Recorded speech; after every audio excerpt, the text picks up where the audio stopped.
Welcome to today's podcast. And this time we switch again the countries from Sweden back to Spain as a new location I never had before. And with that, welcoming a German girl in Spain, it's Vivien Newrzella. Hola, Vivien, ¿qué tal? Hola, Juergen. Muy bien, gracias. Thank you very much for having me. It's a pleasure podcasting from rainy Barcelona today, but I'm very happy to be on the call, and it's a very sunny mood in the room already. And it's funny because I have the sun today in my area, and usually I know Barcelona for wonderful weather and the There, beach days out very close. So yeah, there will be more sunny days and certainly more beach days coming. touching already the Spanish language, I think that's one of your gifts and talents, which I really would love to get some of it from you. As you are a language machine, you speak so many languages. What happened that you are so talented in speaking languages? That's a good question. I don't know how to explain talent. You're the one who's calling me this, but I was gonna say I've always had an interest in, faraway cultures and countries, and it was certainly helpful that my mother used to work for Lufthansa, so we've been always traveling far when growing up. And so, yeah, I think I'm a very communicative person. Yeah, I just remembered my mother saying it was so hard for her to see me growing up. I would argue nonstop and all the time. And so it was very natural that when we had English in school, I loved it. And next they offered Latin or French. So I'd go for French because it's a spoken language. And then 2 years later, they offered us Spanish. And I picked that. And I had made a case to learn Chinese in the meantime, which was denied because I was swimming a lot. So I had no time for it. And then later, when I went to university, I finally were able to pick up Mandarin-Chinese. And so, yeah, now I speak several languages, some of them more fluent than others, but certainly, yeah, a door opener. That's very impressive because I tried to learn Chinese for a project. I was assigned to go to China and it was so hard. I think I can remember nothing anymore for some years. Yeah, it's been a journey. And if I compare what we've learned in university from the textbook, the Chinese textbook, to what it actually sounds like when you're conversing with the local people, it's very different. So I'm glad learning styles and ways, teaching methods have, developed. Yeah, what I learned as well in China, the pronunciation is very challenging and you're using the wrong direction of the same word. It has a complete different meaning. Yes, it's very context oriented. And so, on the other hand, it also helps you understand the culture a lot better, and the relationship that you have with the person in front of you becomes more important. Yeah, absolutely. But certainly lots of pitfalls and traps that you can tap into when you start speaking the language. And I have large feet, so there's a lot of space for pitfalls. Just kidding. Yeah, very nice. Coming back to the German girl, I mentioned you raised in Cologne and area and studied in this area, I think in international supply chain, if I'm Yes. right. And you already mentioned when you had the opportunity to go to China. Was it every time you wish, or was it that dream, as you mentioned, to go to foreign countries, to be curious? The origin is slightly different. I picked the university that I studied at because I was able to study in English. So I wanted to already study in a foreign language, despite it being in Cologne. And then I had a bit of a future orientation saying, okay, what could I study that is aligned with my interests and values and passion, but also will guarantee me a job. So I wanted to make myself attractive for the labor market, if you want. And so I was thinking ahead. I think China was a big trend in the newspapers. I've been reading The Economist ever since, I don't know, a long time. And so I said, okay, Germany, China, there's a lot of trade. Maybe I should go into international trade or logistics. And so I did. And that's when I also picked up the idea of learning Mandarin Chinese again. Long story short, I went to China for an internship in the logistics department, regional product planning. I did not like it. And so logistics actually did not become my career. I went back to what's more natural, like anything people related. Yeah, I went into sales. Yeah, that suited me a lot better, I think. You came back or you moved directly to Spain? I think Barcelona is a hot pot of cultures. So was it the reason to go to such a nice place? It's crowded, it's noisy at the one hand. Love it.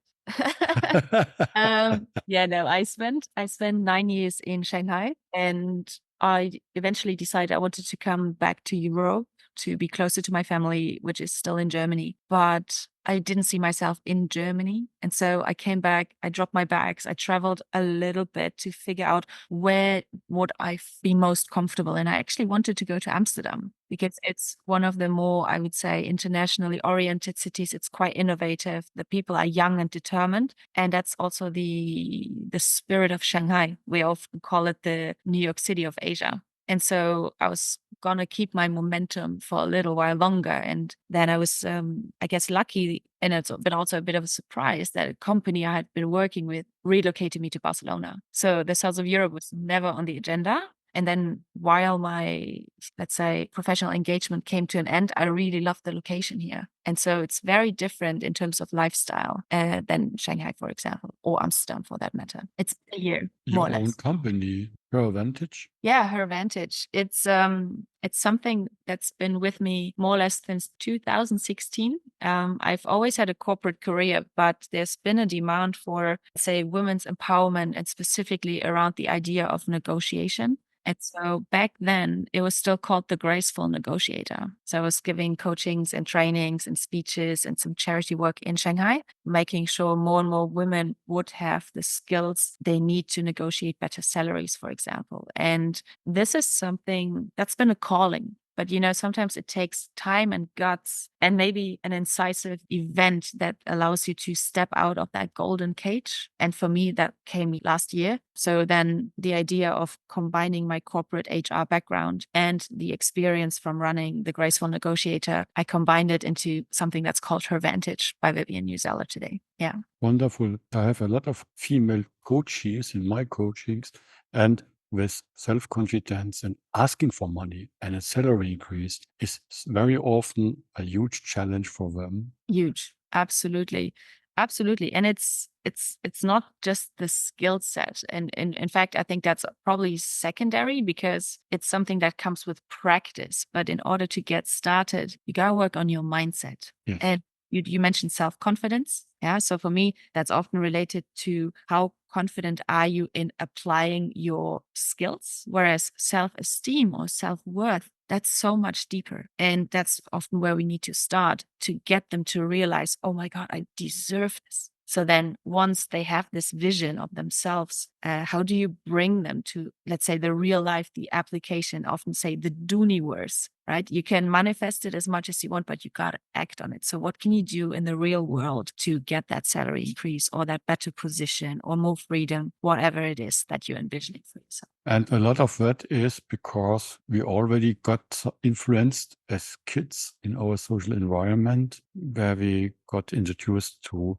behaviors, bias from beliefs, from the culture we got raised, the parents, the grandparents, the sports, Absolutely. the kindergarten, and we're not aware of it. If you're looking back where it came from, it's obviously why this happened, because the gender diversity was completely set different behaviors. And so great seeing you that you try to support that. Thank you. Yeah, it's a journey for myself. I must say the idea of role models is highly undervalued in many cultures. So I think if you have, let's say, specifically women around you that are go-getters or that know how to assert themselves, that are, on the one hand, maybe still elegant but powerful, it's very, very rare. And I love to see more and more female entrepreneurs and the communication around it because it's very, very inspiring. Absolutely. And I was flashed seeing your response to some male person who did the wrong way after you were running and challenging you with why you were sitting here and doing running besides taking care of the kids or cooking.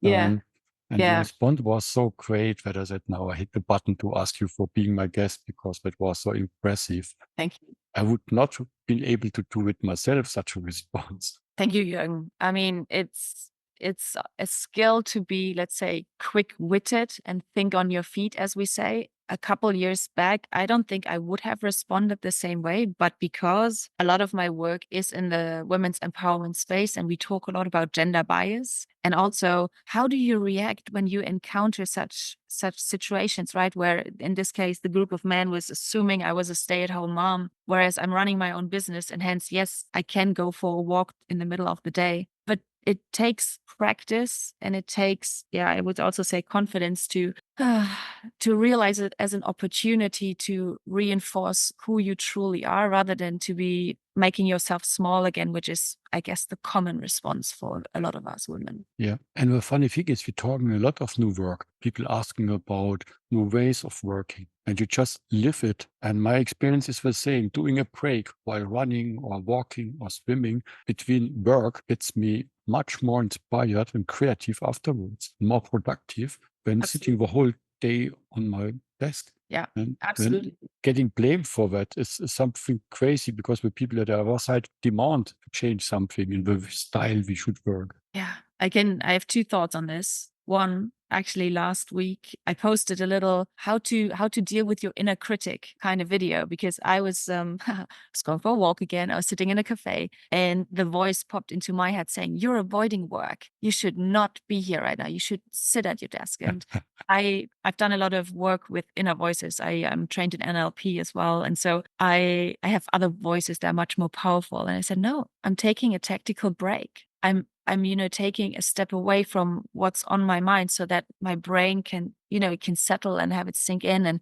that's when creativity happens. And so it's a creative break. It's a strategic break away from the buzz. And again, it's a skill to recognize when that voice kicks in and starts to make you small, that you acknowledge it and you do something about it. Yeah, so that's the first thought. The second thought is I am extremely results oriented. As growing up as an athlete, it's always about what is the result at the end of the day, but then you put a lot of focus on the process. And during my work in China, where you have a strong culture of, clocking in and clocking out in the morning, but nobody monitoring productivity, it was one of my largest transformative change management projects to create a culture that was going to be more results oriented, based on collaboration and trust, rather than how much time is being spent on the task or in the office. And so seeing the new ways of working could be giving people a lot more freedom and flexibility and allowing them to innovate and be creative as long as they produce the desired outcomes. For me, that's beautiful. But again, the process itself can be quite tedious or can be challenging, because it's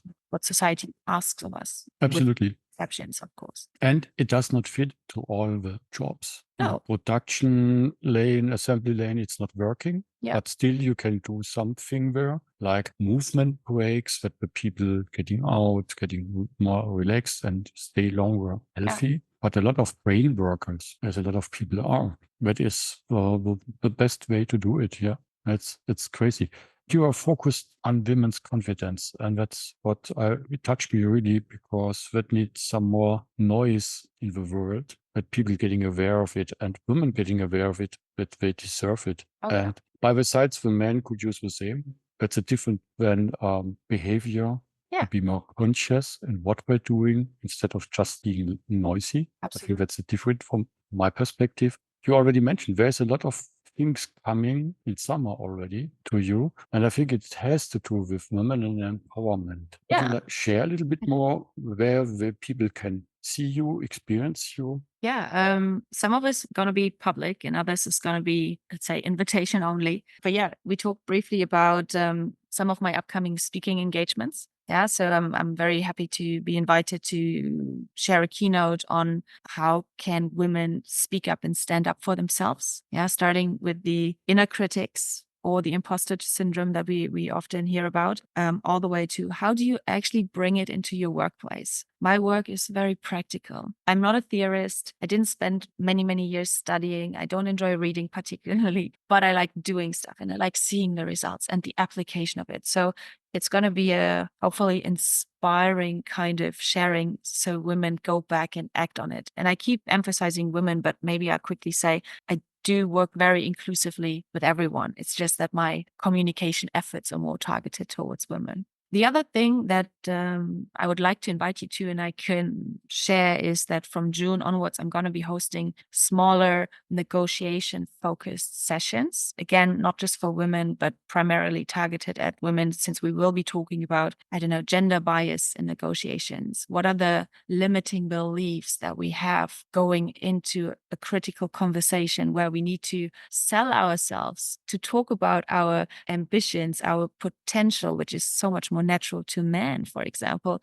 Whereas women, we say, oh, we've never done the job, so I'm probably not going to get the job. Yeah, so the focus is going to be on this, but it's going to be bite-sized, 45 minutes kind of sessions, including some practical application and advice, whereas a complimentary Q&A session is probably also part of it. Yeah. It sounds great. And if companies or people are now really curious about doing business with you, how can they approach you? What is where they can benefit from you? Yeah, thank you. That's an amazing question. The easiest way is to find my LinkedIn profile or my website. The LinkedIn profile has a Calendly link on it, so people can book themselves what I call a discovery session, an introductory call. And we can take it from there. Yeah. So the independent women out there that want to go to the next level, they would be probably eligible for some coaching or her VANTAGE signature program. But if you're a company or you're a representative of a company and you want to see what my corporate offer is, I can tell you it's 3 signature workshops. One is surprisingly women in negotiation.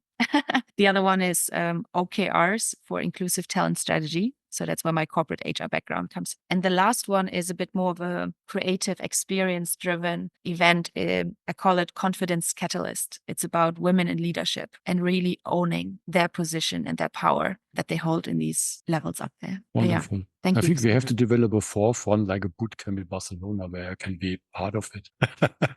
I'd love to have you here. Absolutely. We have tons of co-working spaces around here. People are wanting to have more self-improvement, development. I think you would fit right in here. Absolutely. I had been already in Barcelona and it's a wonderful place. So I have to think about some reasons to go back. Absolutely. Well, Vivien, thank you so much being my guest at this podcast, giving some wonderful insights what you're doing. I'm already convinced you will change a lot for people and especially for women. And please continue doing that. Thank you so much for your support, Juergen. I look forward to continuing our conversation offline. And thanks again for having me on the podcast. Thank you. Bye. Ciao. Tschüss. Ciao.